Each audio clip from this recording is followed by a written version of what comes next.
Starry, starry night, the sadness will last forever. Those words, the sadness will last forever, were the last words apparently spoken by the iconic artist, the painter in the 1800s, Vincent van Gogh, who died tragically at the young age of 37. But who was Vincent van Gogh? And what was the nature of his mental state? And if he was alive today, could psychiatry actually help him or not? Vincent van Gogh, well, he was born in 1853 in a small Dutch town, a Protestant family. His father was a pastor. As he grew up, well, he first tried to be an art dealer, then a teacher, and then even a preacher, till he found his true calling at the age of 27, which was painting. For the next 10 years, he was an explosion of creativity, painting 860 paintings. And yet, at the time of his death, he died virtually penniless because he actually had only sold one painting. The art dealers of his time, they said that his colors were too bright and too bold, his brush strokes were too thick, and they described his paintings as ugly. Van Gogh himself, a very sensitive man, sensitive boy, sensitive man, he felt heartbroken and rejected. This also happened when he was living in London for a period of time, and he had a love interest in a woman, and she rejected him as well. Amongst his most famous paintings were The Sunflower, Bedroom, and the famous Starry Night. Starry, starry night, paint your palette blue and gray, look out on a summer's day, with eyes that know the darkness of my soul, the darkness of my soul. Vincent van Gogh, he was very connected to his soul, and his paintings were an expression of his soul, his anguish, his suffering. But beyond that, Van Gogh, he also had terrible, terrible bouts, episodes of depression. He would lay in bed for days on end. And then suddenly there'd be an explosion of energy, hyper, and he could work on a painting for 16 hours straight. Then in 1888, he suffered a tremendous blow. He was trying to team up with another artist at the time, Paul Gauguin, but things fell apart. Van Gogh, he was emotionally very dependent on Gauguin, and Gauguin felt suffocated. Ultimately, Gauguin rejected Van Gogh, and Van Gogh went into a rage fit, and ultimately he took a razor and he cut his left ear. He became unconscious, and within short order, he was admitted to an asylum there in France. Now, asylums in those days were quite different than our psychiatric hospitals of today. Not that our psychiatric hospitals of today are perfect, but back then the treatment was really more of containment as opposed to compassion. Patients just sort of rested a lot. They may have been given opium or sometimes digitalis, which was a heart medicine. For Van Gogh, however, it became a time when he was able, quite free, to do tons and tons of paintings, including the famous Starry Night. But throughout the time, he suffered. He suffered. When he got out of the asylum, the suffering continued, and shortly thereafter, at the young age of 37, Vincent van Gogh took his life. His last words as he lay in his brother's arms were what I said: the sadness will last forever. And so from a psychiatric diagnostic perspective, what is going on here? Well, the obvious thought that most people have is that he had bipolar disorder, manic depression. Now, a lot of people, they look at manic depression as the manic, the up pole, and then the depression, the down pole, and a lot of mood swings. But mood swings within a day, within a few hours, is not bipolar. Now, first you have the manic episodes. Manic episodes, it would be a surge of energy, which obviously Van Gogh had, being able to stay up for 16 hours straight and doing a painting. Combined with this, a manic episode, usually lasting 5 to 7 days or even more, there would be going out on spending sprees, buying foolish things that you don't really need, being sexually promiscuous, high irritability, going into risk-taking behaviors like substance use, and of course Van Gogh, he got deeply involved with alcohol. Then there can be paranoid delusions or grandiose delusions, thinking that you have special powers. You could be like a Superman. And in real extreme cases, there could be auditory hallucinations, which Van Gogh apparently experienced as well. That's the up pole, the manic pole. Then, of course, there's the down pole, the depressed pole. As I said, Van Gogh would spend days on end in bed. Those who suffer from depression also, they have what we call anhedonia, a lack of being able to experience joy. Their appetite goes down, or they start overeating to fill a void inside of themselves. And then in the worst cases, they get utterly hopeless. And then they begin to think about death. And in the very worst of worst cases, they come to the point where they think of suicide and may even then take their own life, as Van Gogh did. And then there's other things to look at in terms of Vincent van Gogh. They say maybe he suffered from what we call temporal lobe epilepsy, which is seizures. The temporal lobe of the brain is the emotional hub of the brain.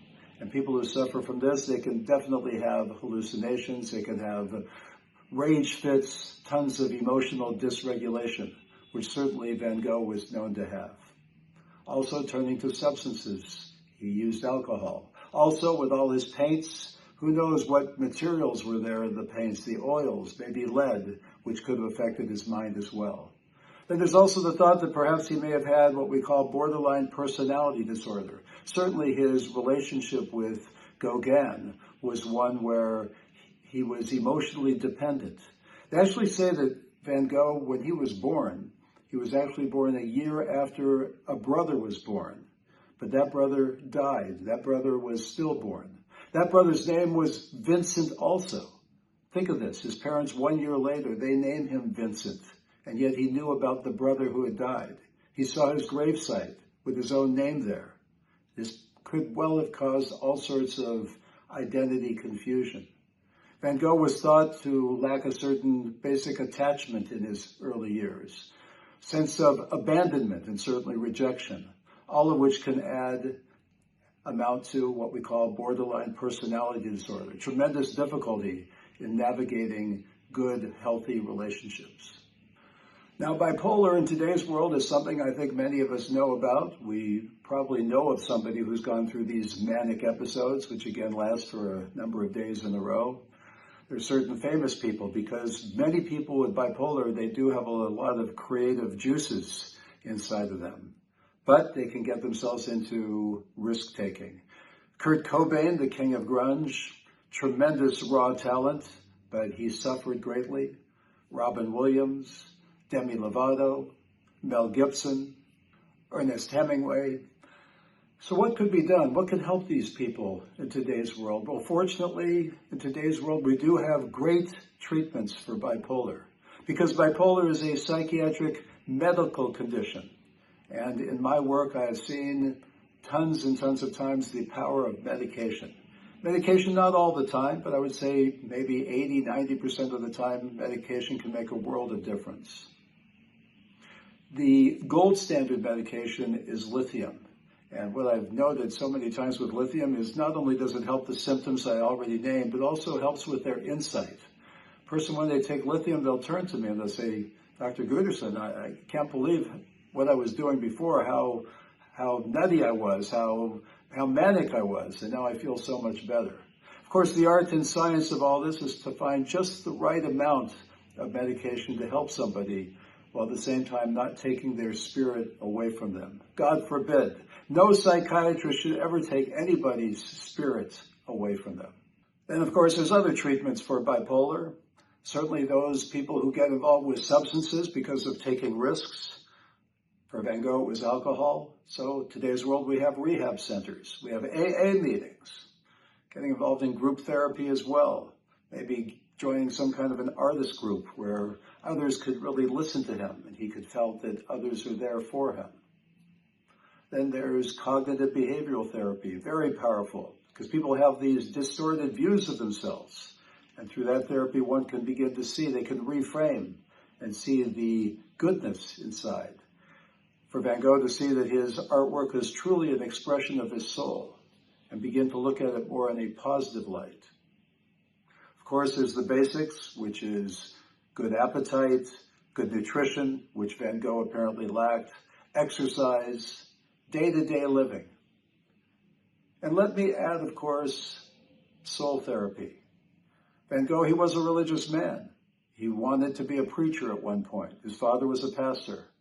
To connect, to help him connect with that piece of him, that part of him, the piece of divinity that's inside of him, that is good, that is pure. I'm quite fascinated by the fact that he pierced his left ear.